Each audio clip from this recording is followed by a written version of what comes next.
आर्य प्रतिदिन आधी रात को अपनी कुटिया से निकलकर ओम का जाप करते हुए जंगल के रास्ते नदी के किनारे स्नान करने जाया करते थे।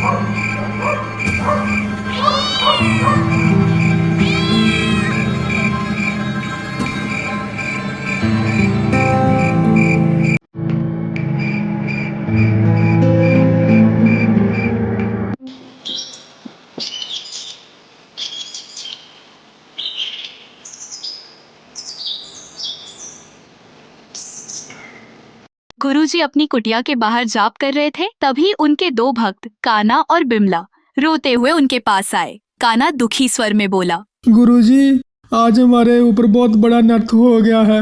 हमारी गाय जो हमारे जीवन का सहारा थी, अचानक मर गई है। हमें उस गाय से बहुत प्यार था। अब हम किसके सहारे जिएंगे? बिमला ने भी करुण स्वर में कहा, हाँ गुरुजी, यह गाय हमारे लिए केवल एक पशु नहीं थी, बल्कि हमारे परिवार का हिस्सा थी। इसे मेरे ससुर जी जब ये बहुत छोटी थी तब लाए थे। अब जब वह नहीं रहे तो यह गाय ही उनकी आखिरी निशानी थी। गुरुजी, हम वर्षों से संतानहीन हैं और हमने इस गाय को अपने बच्चे की तरह पाला था। इसका चले जाना हमारे लिए बहुत दुखदायक है। गुरुजी ने उन्हें शांत करने का प्रयास करते हुए कहा, बच्चों, जन्म और मृत्यु विधि का विधान है। ईश्वर जो भी करते हैं अच्छा ही करते हैं। तुम दोनों चिंता मत करो। परंतु काना ने व्याकुल होकर कहा, गुरुजी, आप तो सिद्ध पुरुष हैं। आपने ईश्वर की कठिन तपस्या की है। कृपा करके आप हमारी गाय को पुनर्जीवित कर दीजिए। हम उसके बिना जिंदा नहीं रह सकते। मैंने अपनी आंखों के सामने उसे बड़ा होते हुए देखा है। कृपा करके हमें इस दुख से मुक्ति दिलाइए। आपकी बड़ी कृपा होगी। गुरुजी ने गंभीर स्वर में कहा, नहीं, ऐसा संभव नहीं है। इसका ये अर्थ नहीं है कि उसे जीवित नहीं किया जा सकता, बल्कि विधि के विधान को टालना उचित नहीं है।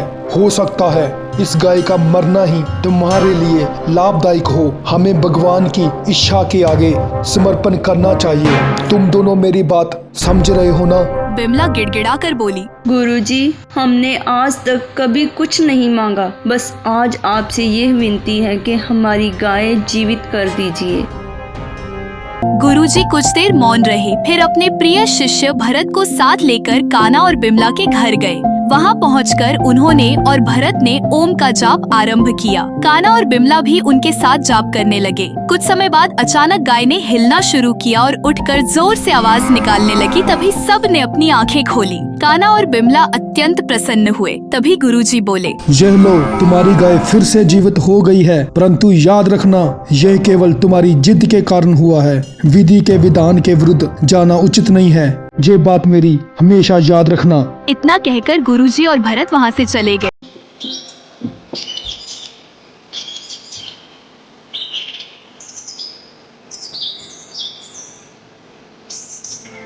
समय बीतता गया। एक दिन काना ने बिमला से कहा, बिमला, मुझे लगता है कि हमने बहुत बड़ी गलती कर दी है। हमें अपने गाय को पुनर्जीवित नहीं करना चाहिए था। क्या पता वह अपने अगले जन्म में मनुष्य का रूप ले लेती। हमें गुरुजी की बात मान लेनी चाहिए थी। लग रहा है कि हमसे बहुत बड़ी गलती हो गई है। बिमला मधुर आवाज में बोली, आप सही कह रहे हैं जी। क्या पता वह गाय हमारे ही घर किसी बच्चे के रूप में जन्म ले लेती। उसी समय एक अघोरी बाबा उनके घर आए और बोले, तुम दोनों ने बहुत बड़ी भूल की है। विधि के विधान से खिलवाड़ करना कभी शुभ नहीं होता। इसका परिणाम तुम्हें भुगतना पड़ेगा। उधर गुरुजी अपने शिष्य भरत को शिक्षा दे रहे थे। भरत ने गुरुजी से पूछा, गुरुजी, आपने मुझे समस्त ज्ञान प्रदान किया है, परंतु आपने मुझे मृत्यु व्यक्ति को पुनर्जीवित करने की विधि अभी तक नहीं सिखाई। कृपा करके मुझे भी ये ज्ञान दीजिए। गुरुजी गहरी सांस लेकर बोले, नहीं, ये विद्या मैं अभी तुम्हें नहीं सिखा सकता। इस ज्ञान का प्रयोग बहुत सोच समझ के करना पड़ता है। ये विधि के विधान के विपरीत है और इसके घातक परिणाम भी हो सकते हैं। भरत ने विनम्रता से कहा, गुरुजी, मैं इस विद्या का कभी भी दुरुपयोग नहीं करूंगा। मैं इसे पूर्ण निष्ठा और मर्यादा के साथ सीखूंगा। ये मेरा वचन है आपसे। गुरुजी कुछ देर सोचते रहे। फिर प्रतिदिन भरत को अपने साथ नदी किनारे ले जाकर ओम का जाप करते हुए उस विद्या को सिखाने लगे।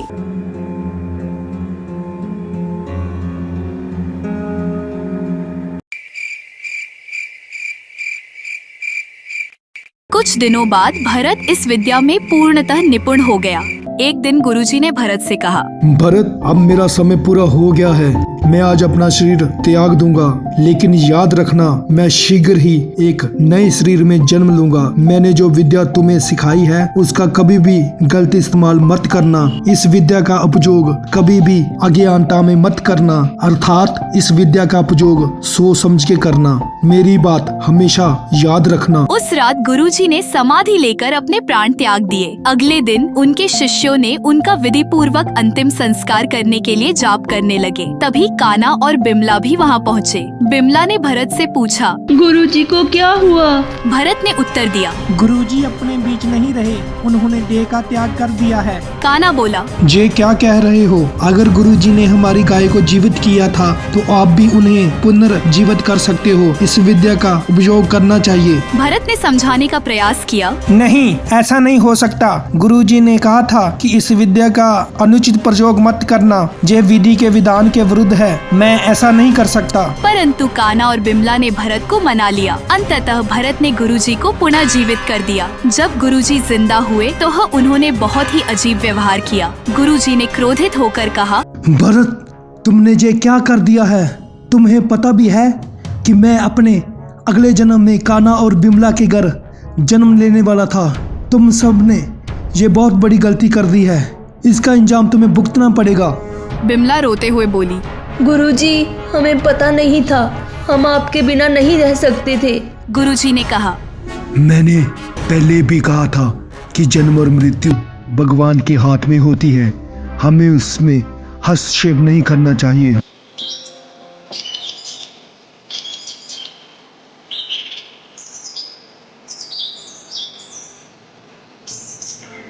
अगली सुबह होती है। काना और बिमला बैठे बैठे आपस में चर्चा कर रहे थे। बिमला बोली, गुरुजी अब फिर से जीवित हो चुके हैं, लेकिन वे बहुत दुखी हैं। अब एक ही रास्ता है हमारे पास। हम गुरुजी को मार डालते हैं। इससे वह हमारे ही घर पुत्र के रूप में जन्म ले लेंगे। काना ने हामी भरते हुए कहा, हाँ, यही सही रहेगा। इससे गुरुजी को भी शांति मिलेगी और वे हमारे घर में पुत्र के रूप में जन्म लेंगे।